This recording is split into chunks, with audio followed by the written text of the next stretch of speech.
for Pacifica Radio, January the 10th, 2021. I'm Scott Horton. This is Anti-War Radio.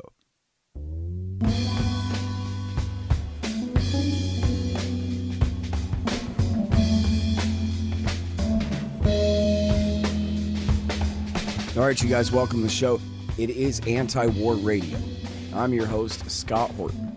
I'm the editorial director of antiwar.com and author of the book Fool's Errand, Time to End the War in Afghanistan. You can find my full interview archive, more than 5,400 of them now, going back to 2003, at scotthorton.org and at youtube.com/Scott Horton Show. All right, you guys, on the line, I've got Kelley Vlahos. She's now at the Quincy Institute. She is the co-editor of the Responsible Statecraft blog over there, and she wrote this really important thing that everybody should care a lot about. Iraq today is a nightmare that Americans largely sleep through. Welcome back to the show, Kelley. How are you doing?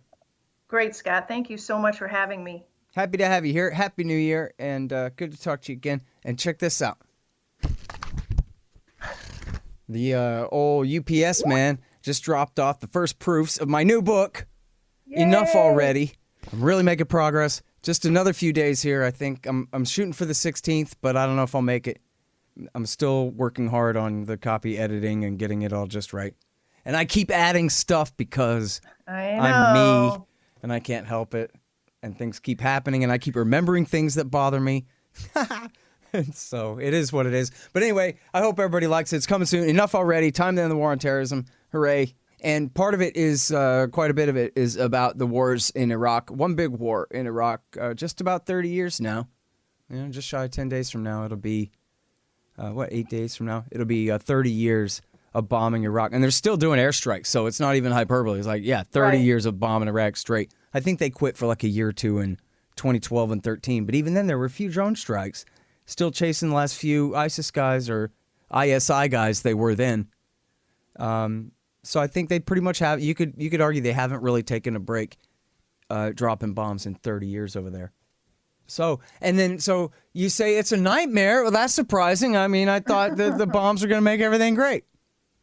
Yeah. Well, first off, I'd like to say if your book today is anything like the seminal reportage of Afghanistan that you wrote in Fool's Errand, then people are in for a real treat, because out of all the books that have been written about the Afghanistan war, yours has to be the most thorough and most incisive and truth-telling. Well, thank you. And so I know what you mean about having to add things, because your first book or the Afghanistan book is so heavy and it's so hard-hitting, but it's because I know that you're a thorough guy and you didn't want to leave anything out, and it benefited from that depth. That's all I have to say. Thank you very much, Kelley. That's very kind, especially coming from the likes of you. Oh, thank you very much. But I cannot measure up to all the work that you've done to combat the narrative on these wars. Well, I'm not so sure about that. There's a reason I talk to you so often. From all the great work you do. But anyway, people are going to get tired of hearing these compliments. What they want to hear is about the nightmare of Iraq. Yes. Well, I mean, I wrote about it because there was a piece in the Washington Post and other press a few weeks ago, just before the holidays, about the fact that Iraq is going to be closing these refugee camps, these internally displaced Iraqis that have been just filled to the gills since, the ISIS wars. You mentioned 2014. ISIS was finally kicked out of the country, I believe in 2017. But after several years of gobbling up territory in Iraq and sending a lot of people fleeing their homes, and they've just been sitting in these squalid camps for this long. Now, a lot of these people have no homes to go back to because when the U.S. helped the Iraqis and Iranian militias, expunge the last ISIS remnants, they bombed a lot of places, and a lot of entire city blocks are just rubble now in places like Mosul. And so these people have no homes to go to, back home to. A lot of them face persecution when they get back because either they were tied to ISIS or their family members were tied, or there was some connection to Sunni radicals who did not denounce ISIS at the time. So there's a lot of like social dynamics going on that prevent some of these people from going home. And then there are people who had children at the camps, and those children are not considered Iraqi citizens because either it was during they had the children during the so-called caliphate, and so Iraq is not recognizing those children as Iraqis, and so they don't qualify for any of the assistance that the government, even if the government could be providing any livable assistance, those children wouldn't qualify. So you have this real damaged part of the population that numbers and about 1 million right now of still displaced people who can't go home. And, frankly, the Iraqi government cannot afford to help rebuild these cities like Mosul because they just don't have the budget for it. COVID has absolutely decimated the economy there. The oil, everybody talks about Iraqi oil, but it's just that the money isn't coming in, and the price of oil is down. There's corruption is still rampant. So taking care of these people are way down on the priority list. Unfortunately, rebuilding is moved down on the priority list. And so I said to myself, "Oh my God, we've caused all of this. I don't care how you want to put it. We set into motion the conditions that we're seeing in Iraq today." And yet we seem to not acknowledge or the responsibility that we have. Now, my sources that I spoke to for this story said, yeah, we are giving aid there, but the aid isn't going directly to these people. It's not getting to where it needs to go to help rebuild these societies. It's going to places like, for example, it's going to like training programs for democracy promotion. Okay, that's great. But as one of my sources said, we don't need to fund people to go out and protest on the streets. I mean, it's fine that people have a voice to protest their government, but right now they need like jobs, they need food, they need their houses rebuilt, they need cooking oil. I mean, they need their kids to get psychiatric help, so but our aid is going, as Scott, we shove a lot of money around and it often goes into the wrong hands, or it goes to well-meaning programs that really don't address root problems, or immediate problems. And so I think if the Biden administration needs to do anything, it's to start paying attention to how we help fix what we broke over there. That's one thing that I try to make clear in the piece. But unfortunately, we got a lot of problems going on in this country, and it just makes me so sad because, almost 20 years in, and we have nothing to show for it. And we broke an entire country. Yeah. Well, and there's nothing for America to do to fix it either. I mean, they could, I guess, cut a check to each individual Iraqi citizen or something like that. Right. But otherwise, as you say, they're just paying off one or another warlord who's going to sin with it. Right. So. Yeah, exactly. I mean, one of my sources that I spoke to is actually trying to help build bridges with other Iraqis over there who would have the influence of making sure that programs are funded, and or at least if we're going to be sending aid over there, the pipeline is clean and the pipeline is effective. That, I think you're right. That's probably the best thing that we can do. But keep in mind, we still have a couple thousand or more troops there. Right. They really don't like us very much. I just came across a headline in which apparently we've issued an arrest warrant for the Iraqis, for President Trump over the assassination of their commander during that Qasem Soleimani assassination last January. Right. So they want us out, and I don't blame them. Yeah.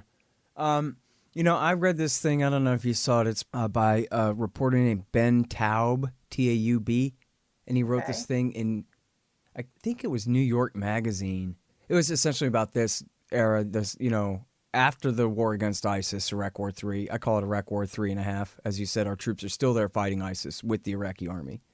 You know, in this kind of relatively low level kind of campaign.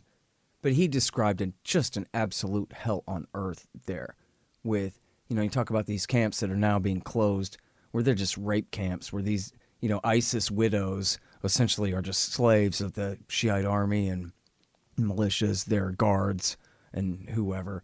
And just, you know, people try to go back home to their village, but whether it's true or not, and maybe it is, but even in that case, like there's no forgiveness whatsoever that you were associated with ISIS and now you can never go home again and all this kind of thing.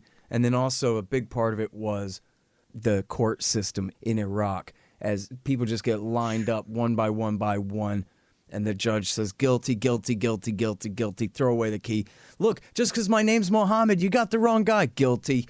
And little kids is real. And in other words, kind of the Shia after the government, after their victory over ISIS, they're just taking full vengeance. There's no good sportsmanship here. There's no, all right, Sunnis, we whooped your ass twice in a row. Now, here's a hand, and let's see if we can be countrymen again or anything like that. Yeah, I mean, it is bad. And one thing that I hadn't mentioned is you're talking about going home. And even if you can set foot in the city, you know, places like Mosul, I read some reporting on this, they still have dead bodies under the rubble there. And so there are like entire city blocks where people are missing and neighbors know that they're probably underneath all the rubble, or human bones are exposed and people just walk by it every day. There was one story in my piece that I just couldn't shake it about, you know, at the time when the U.S. Was working with Iraqi forces to clear ISIS out of Mosul, they bombed this one safe house for ISIS, but there were a bunch of families living there, and there were oil drums in the basement, and it just set the entire house on fire immediately, including everybody. And it took like 2 hours for the screams to stop. And to this day, all the bodies are still there. This was in 2017. God. And so it's become this sort of neighborhood haunted house or haunted rubble site. And the reporter was talking about how it's become like sort of a nesting ground for scorpions and rats and snakes. And I mean, and that's why I use nightmare, because it just does. It sounds like a wide awake nightmare. Yeah. And as you say, too, with no end in sight, because even if the Baghdad government really cared about the people of the old city of Mosul, they don't have any money anyway.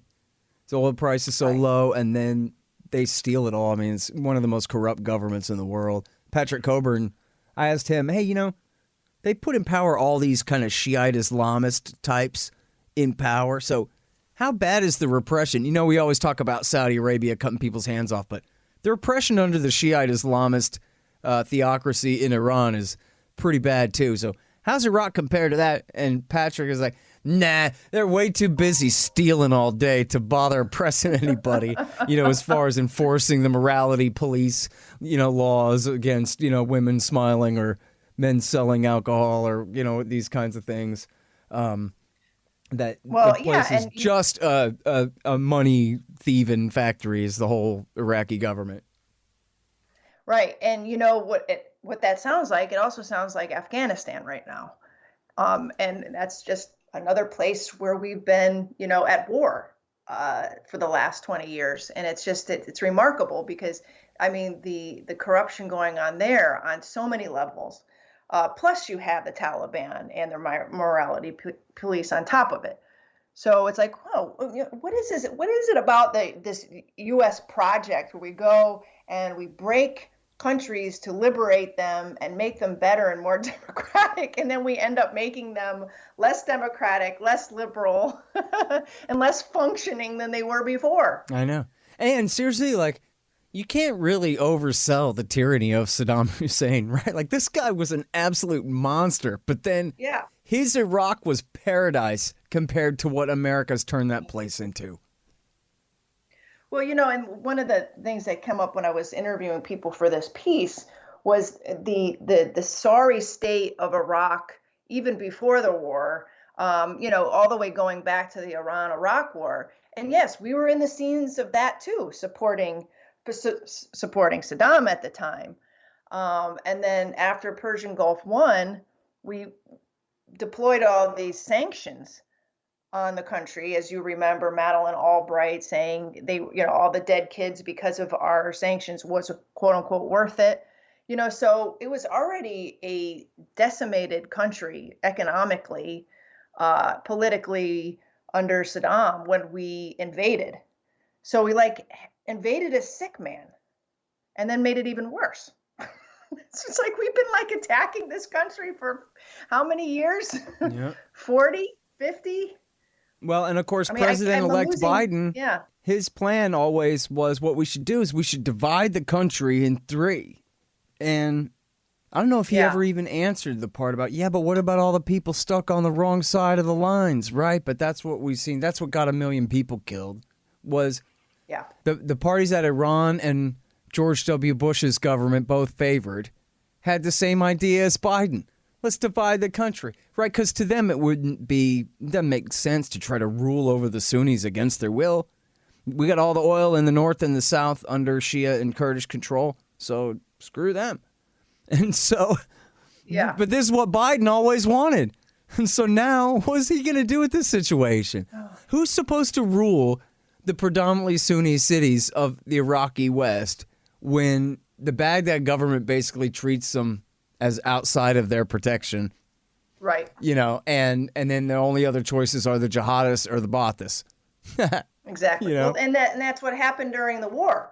So there was a Sunni insurgency that somehow, with all the smarts and quote unquote wherewithal in our U.S. military and State Department, we didn't anticipate a Sunni insurgency after the invasion. And so we spent most of the rest of the time battling that Sunni insurgency, which became Al-Qaeda, which wasn't there before. And then when we decide to leave with quote unquote face, then ISIS comes in and fills the vacuum. Yeah, another Sunni insurgency. So, we created ISIS in Iraq. And that's another thing that really upset me when I was reading this piece about the IDPs, the internally displaced people. They were all ISIS IDPs. I'm sure there's plenty of people who have still been drifting around since the invasion, but, mostly these were ISIS related. And that was the second phase of the war. And we helped to create it. And we left. And we had to come back to get rid of them, yada, yada, the story. But the fact is that those IDPs would not be there if we hadn't invaded in the first place. Yep. Hey, y'all, let me tell you about the Libertarian Institute's latest book, What Social Animals Owe to Each Other, by our executive editor, the great Sheldon Richman.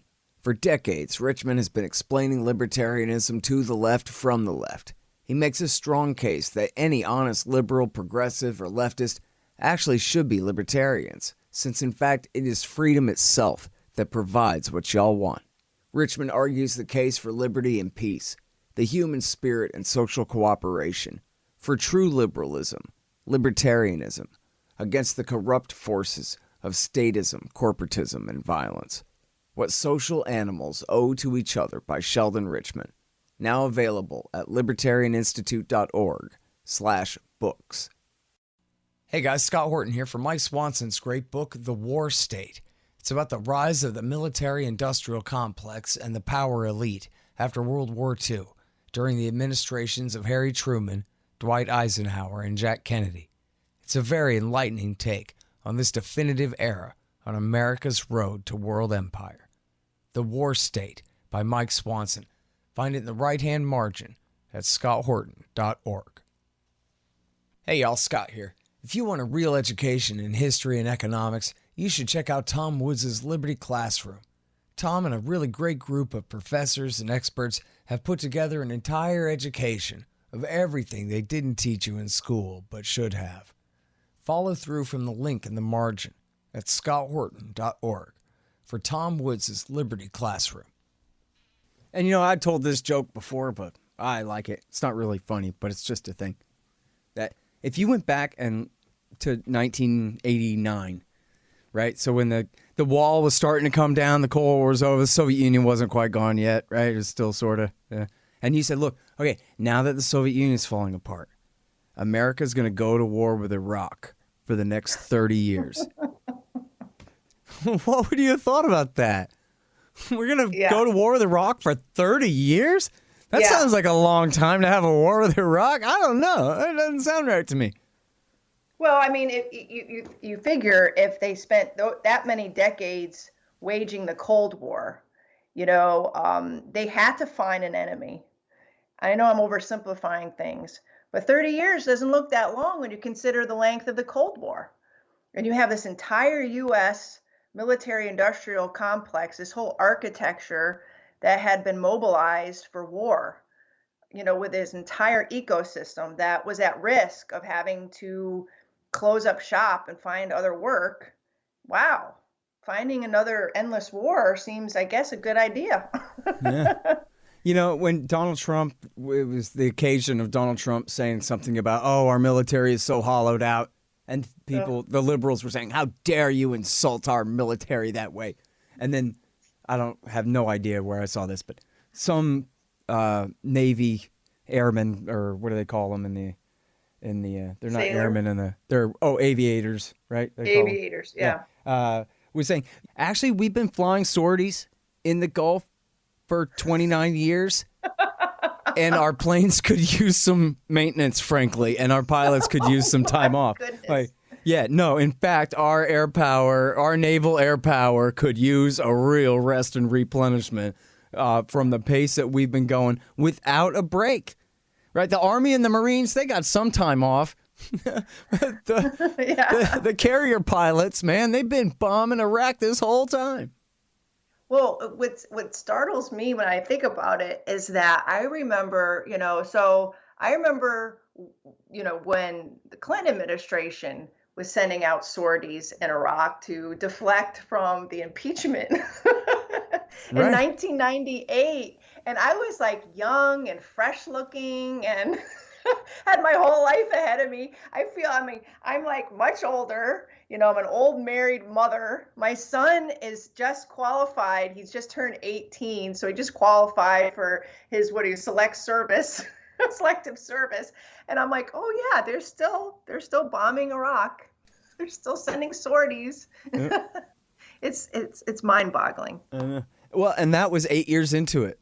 Right? Yeah, that long ago memory was 8 years of bombing them into the whole thing.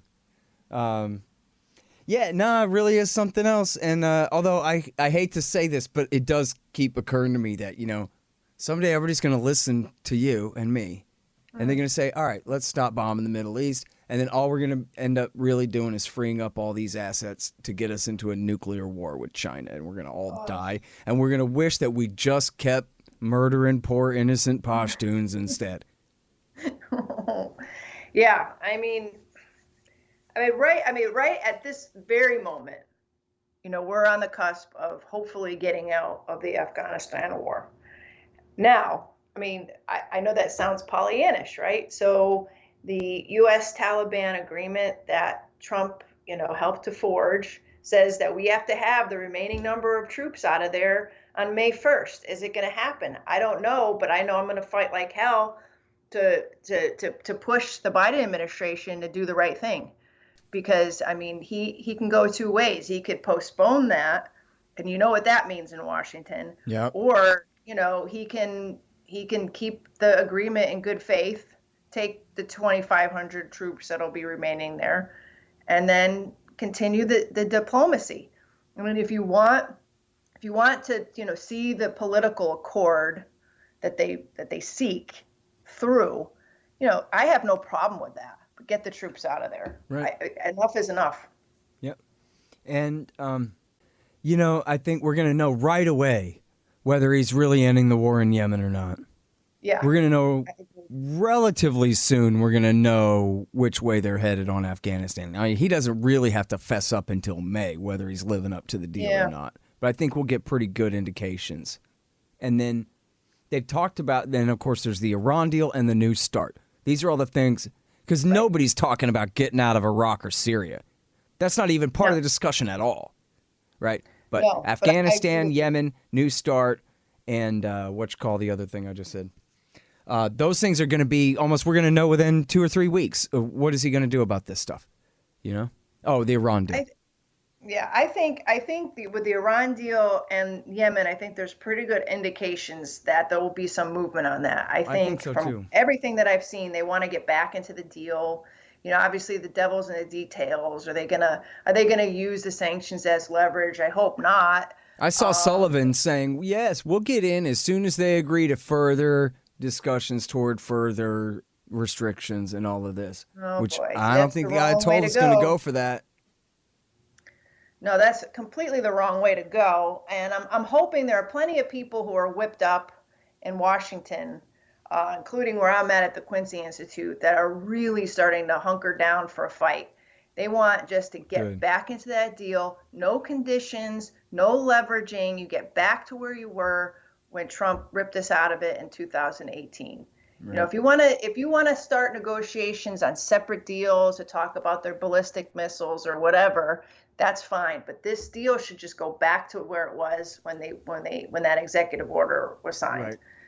Right. Because I think then you're just going to queer the deal from there. I mean, if you start layering on conditions, restrictions, yeah. And I think with Yemen, I think all indications that we want to stop our assistance to Saudi Arabia in that war. Now, I hope I'm not wrong. You know, I've been wrong many times over the last 4 years in this Trump administration about things, but that seems to be an all-around unpopular policy. In those circles especially, too, right? I mean, for whatever reason, I don't really understand. It's not like everybody listens to the Quakers all of a sudden. I don't know why it is that you have so many powerful Democrats who just hate this war, Yeah. And, I know, ironically, because we got into the war under the Obama administration. But well, now you hush. Let's not talk them out of it. I know. We know it was all Trump's fault. Let him oppose it. Yeah. No, stop those arms deals too, because that's another thing that Trump initiated. That was like the worst possible thing, was all of his, sucking up to the Saudis and the UAE and promising all of these new weapon systems and, all the gifts. It's not just the sales, right? Like Biden needs to say to Mohammed bin Salman the same thing he said to Donald Trump yesterday. Like, hey, listen to me. Do what I say right now. Call it off. Yeah. Exactly. See, the problem with all of that is that, everybody on the right and in some establishment circles are calling these normalization deals that Kushner and Trump had forged with Israel and UAE and Morocco and Sudan as, a peace, victories of peace, that somehow, this is all about establishing security in the region. And really, it was just a way for Israel to sort of solidify an anti-Iranian front. And so when Biden goes in there and he's trying to, if he's serious about cleaning house and reestablishing these relationships to be more normal and based in maybe human rights and against war, he's going to have to deal with a situation where the Trump administration spent the last 4 years giving Israel everything it wanted. And there's going to be a lot of things that they're not going to want to let go. And if they've already normalized relations with the UAE and others with some tacit agreement that they're all going to either stand firm on opposing, say, the nuclear deal with Iran or other issues dealing with Iran and Middle East peace, it's going to make it harder for Biden. I think they really set him up for some serious challenges in that regard. Yeah, unfortunately so. And then, it really is. It's ironic that the worst of these, the least justified of these, all this time, the subject of your piece here, Iraq, a country that we're helping to keep at war there. I mean, whatever happens there once we go, it's, as bad as it is.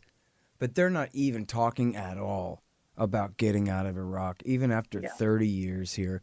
And I mean, whatever missions they're on against the Islamic State fighters left there are negligible. It can be handled by the Iraqi army and their friends without us. They have no excuse to stay, and yet they don't even discuss. They don't even think about leaving. Well, we saw what happened last time. Well, what happened last time was Obama backed Al-Qaeda in Syria for 5 years, and that grew into the Islamic State. As long as Biden doesn't recreate that, then Western Iraq should be fine. You know? But I agree. Yep. Anyway, it's as bad as the Trump years have been, I feel like it's already been 2 years or 3 years of Joe Biden, and it hadn't even begun yet. I just, honestly, Scott, I hope when we talk next, whenever that is, where we'll have this administration firmly in the rear view and a whole set of other fights to take on, because I'm tired of this administration, and I'm tired of the uncertainty of this particular moment. So I'm looking forward to fresh fights in the Obama, or I mean sorry, Freudian slip, Biden administration. Yep, I hear you. All right, well, I'll be there with you, and I'm so glad that we have you in the fight. Everybody, it's the great Kelley Vlahos. She is at the Quincy Institute. Responsible Statecraft is the name of their great blog. It's not really a blog. Their I call it an online website magazine. full of articles that are all extremely good and important. It's responsiblestatecraft.org. Iraq today is a nightmare that Americans largely sleep through. Thanks very much, Kelley. Appreciate it. Thanks, Scott. All right, y'all, and that's it for Anti-War Radio for this morning. Again, I'm your host, Scott Horton, author of the book Fool's Errand, Time to End the War in Afghanistan, and editorial director of antiwar.com. I'm here every Sunday morning from 8:30 to 9 on KPFK 90.7 FM in LA. See you next week.